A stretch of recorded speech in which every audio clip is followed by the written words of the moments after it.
అతిగా ఒకే దగ్గర కూర్చోవడం వలన ఎలాంటి ప్రాబ్లమ్స్ వస్తాయి? నమస్తే ఫ్రెండ్స్. నేను మీ డాక్టర్ శ్రీధర్‌దేవని, ఇంటర్వెన్షన్ ఐడియాలజిస్ట్‌ని.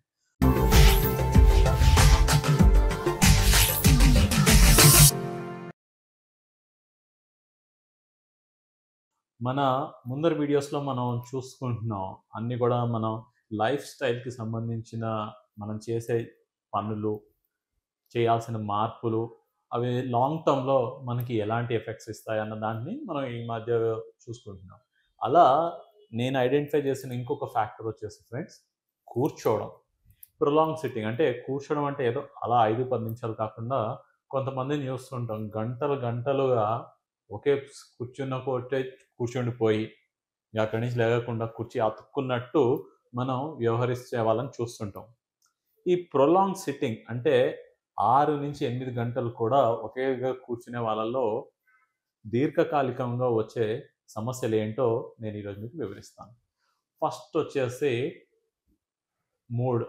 అంటే మన మానసిక పరిస్థితి ఎలా ఉంటుందంటే, ఈ 6-8 గంటలు కూర్చునే వాళ్ళకి ఒక రకమైన డిప్రెషన్ వచ్చే ఛాన్సెస్ లాంగ్ టర్మ్‌లో మనం చూస్తుంటాం.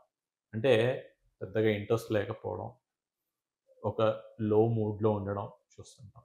నెక్స్ట్ వచ్చేసి ఎనర్జీ తక్కువ ఉండటం. అబ్బా! ఇంక లెగాల, బద్ధకం, ఇవన్నీ కూడా మూడ్‌కి సంబంధించినవి. అంటే ఈ 6-8 గంటలు ఎవరైతే ఒకే దగ్గర కూర్చొని పని చేస్తూ ఉంటుంటారో, లేదంటే కొందరు పని కూడా చేయకుండా ఒట్టిగా కూర్చొని ఉంటారు. ఈ 6-8 గంటలు. వాళ్ళలో ఈ మూడ్ అన్నది ఎప్పుడు కూడా లోవర్ సైడే ఉంటుంది. అంటే వాళ్ళలో పెద్ద ఎక్సైట్‌మెంట్ గాని, ఎనర్జిటిక్ గాని ఉండదు. నెక్స్ట్ వచ్చేసి ఫిజికల్‌గా. ఫిజికల్‌గా వచ్చేసి ఒకే దగ్గర కూర్చున్నప్పుడు బరువు పెరిగిపోతుంది. అంటే కదలిక ఉండాల్సిన కండరాలు ఏవి కూడా కదలట్లేదు. అంటే మన ఒంటి మీద ఇంత కూడా శ్రమ లేకుండా 6-8 గంటలు ఒకే దగ్గర కూర్చుంటున్నాం. అలా చూసినట్టయితే మనం చూస్తుంటాం. ఈ ఎగ్జామ్స్‌కి ప్రిపేర్ అయ్యే వాళ్ళని, ఈ సాఫ్ట్‌వేర్ జాబుల్లో ఉన్న వాళ్ళని చూస్తుంటాం.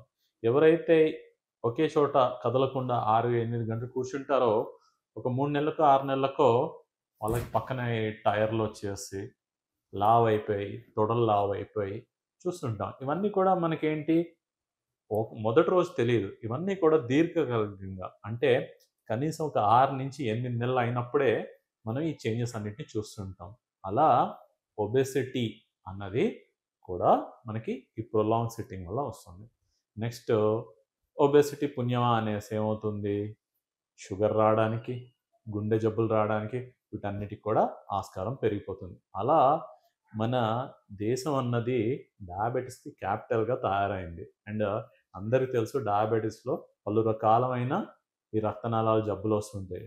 మెదడుకి పారాలిసిస్ రావచ్చు, హార్ట్ స్ట్రోక్ రావచ్చు, కిడ్నీలు పాడవచ్చు, కాళ్ళకెళ్ళే రక్తనాళాలు పాడవచ్చు. ఇలా ప్రొలాంగ్ సిట్టింగ్ అన్నది దీర్ఘకాలికంగా ఎన్నో సమస్యలకు దారితీస్తుంది. నెక్స్ట్ వచ్చేసి రీసెంట్ కొన్ని స్టడీస్ కూడా ఈ ప్రొలాంగ్ సిట్టింగ్ ఉన్న వాళ్ళలో కొన్ని రకాల క్యాన్సర్స్ పెరిగే ఛాన్సెస్ కూడా ఉన్నట్టు తెలుస్తుంది. అండ్ నెక్స్ట్ వచ్చేసి బోన్స్. ఎవరైతే ఈ 6-8 గంటలు ఒకే దగ్గర కూర్చొని పెద్ద శరీరానికి శ్రమ లేకుండా చేస్తుంటారో, వాళ్ళ బోన్స్ స్ట్రెంత్ కూడా తగ్గిపోతుంది. మజిల్స్ స్ట్రెంత్ కూడా తగ్గిపోతుంది. సో, అలా ఈ ప్రొలాంగ్ సిట్టింగ్ అన్నది మనకి ఎన్నో రకాల జబ్బులకి దారితీస్తుంది. Thank you.